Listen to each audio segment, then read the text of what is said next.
pas sur une directive, mais si on a bien séparé et on a bien compris ce qu'était l'action sociale et l'activité sociale, pour être au plus près des gens. Alors je vais apporter un élément supplémentaire en lien à la qualité de vie au travail.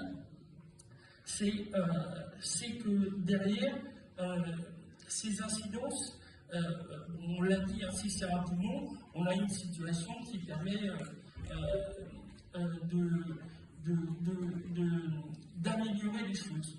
Mais c'est aussi, avec le lien des IRP, de trouver un existant qui est les CST, qui est sur l'organisation du travail, et des commissions en formation, c'est les F3SCT, et qui peuvent actuellement, avec le statut, être créés sans même avoir besoin. C'est-à-dire qu'on peut même commencer à tester et incorporer dans les commissions de formation de ce qui est notre santé, la qualité de vie au travail et des activités sociales, pour pouvoir répondre et avoir notre indice qui soit créé.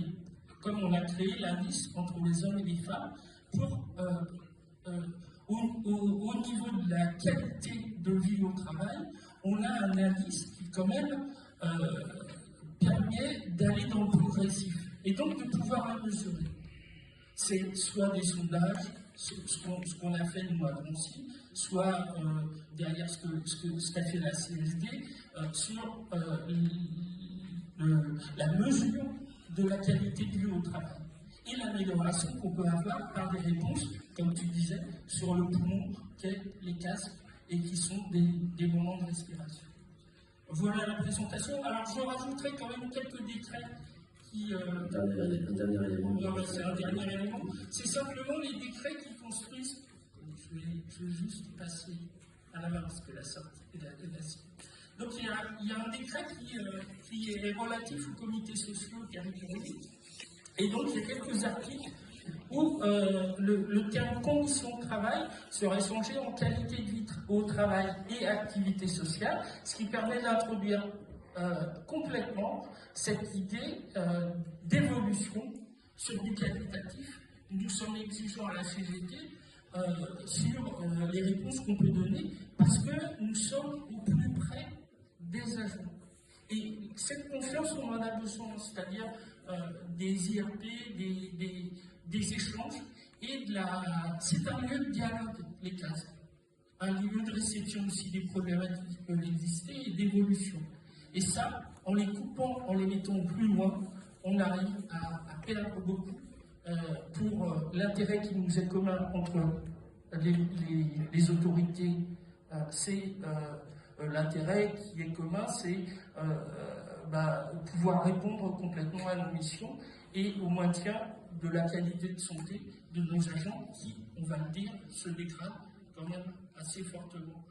Parce que on a des nouveautés, les maires le reconnaissent, hein. Ils reçoivent de la violence des usagers, et nous on est juste derrière. Hein. Donc, si on n'a pas cette respiration, comme tu le disais, avec ce poumon qui a les casques, on est en difficulté. Et ça permet aussi d'avoir un dialogue avec l'ensemble des instances pour remédier et proposer des choses. Voilà en gros les ajouts et l'argumentaire qui est derrière, parce qu'il faut toujours qu'une loi ou un changement de loi soit argumenté. Donc on est sur le liberté avec les libertés syndicales, parce que derrière on a une reconnaissance du temps et on assoit quelque chose sur un texte national pour les territoriaux, parce que c'est pareil, hein, entre territoriaux, État et le code de voilà, sont bien séparés les trois, et pour l'instant on ne touche qu'à cette partie qui est les territoriaux. Hein. Très bien. Merci.